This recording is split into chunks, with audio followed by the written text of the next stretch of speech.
Cześć! Dzisiaj zrobimy sobie krótki filmik o ssawce Mighty model 8400P. Jest to ssawka zamówiona bezpośrednio przez portal Amazon ze Stanów Zjednoczonych.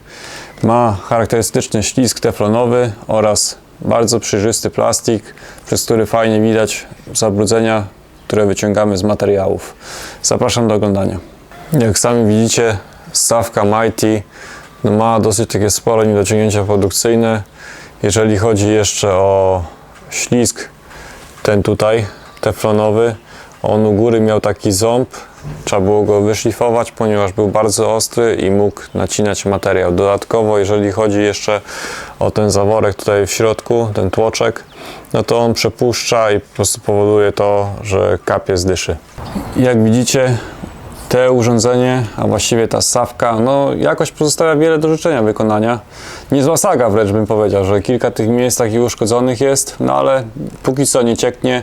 Tutaj z tym zaworkiem też coś się pokombinuje, żeby on nie przepuszczał i będzie dobrze. Na plus na pewno ślizg teflonowy, ponieważ dużo przyjemniej się pracuje tą ssawką w porównaniu do tradycyjnej, na przykład Santoemy. No i tu z kolei ręka się tak pada, nie męczy. Także w dalszej kolejności pokażę Wam, jak czyści ta ssawka.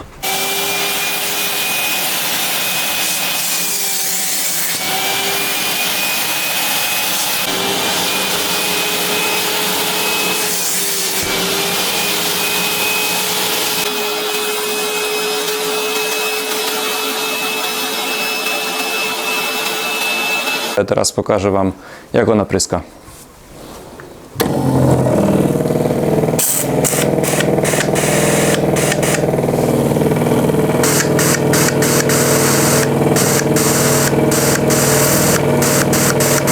Jak popatrzymy na ekstrakcję, faktycznie wygląda to całkiem nieźle, z tym przejrzystym plastikiem, fajnie to wszystko funkcjonuje.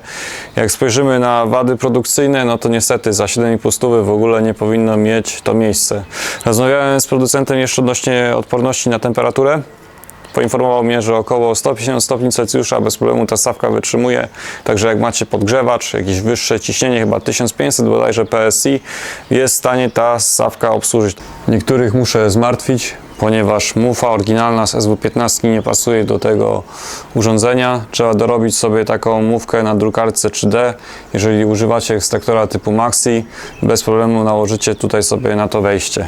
Dodatkowo, co warto jeszcze podkreślić, niektórzy mówią, że to wejście tutaj mają, że tak powiem, szczelne. No u mnie tak samo jest to niepospawane albo niepodklejone, w zależności jak to tam jest u nich zamontowane i mogą później być z tego jakieś wycieki, ale na chwilę obecną nic takiego nie zauważyłem. Także jak jest to wszystko dobrze połączone, no to w miarę trzyma się kupy, ale jak będzie za jakiś czas, tego nikt nie wie. Jeden jeszcze taki duży minus, jeżeli chodzi o tą mówkę, i tak samo z Maxi przy tym wężu jest to samo, ponieważ bardzo ciężko ta mufa wchodzi na tą ssawkę. Żeby ją zdemontować, trzeba się naszarpać. No tak jak mówię, dosyć ciężko to idzie i też może po prostu za jakiś czas nie przeżyć. Jak będziemy tak cały raz, że tak powiem, czochrać te wszystkie miejsca, no to popęka to później dalej i będą jakieś wycieki.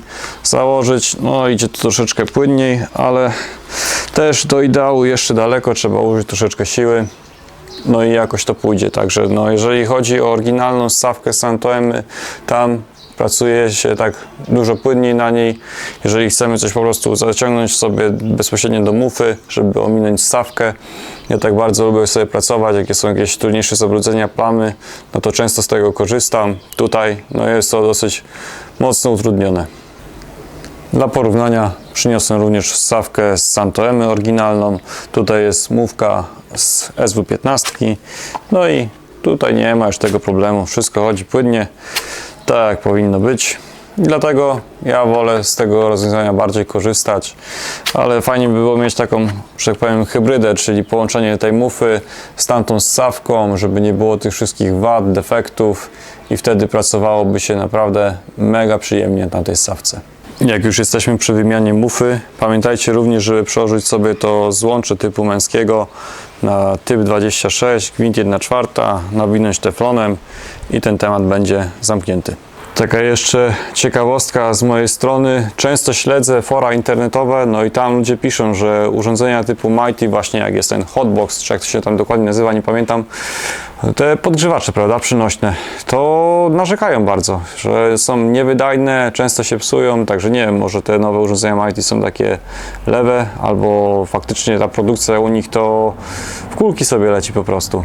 Patrząc na opinie w internecie, jedni Mighty uwielbiają, drudzy nienawidzą. Jak to jest w waszym przypadku? Napiszcie w komentarzu, z chęcią się dowiem. A tymczasem to już wszystko, do zobaczenia, cześć!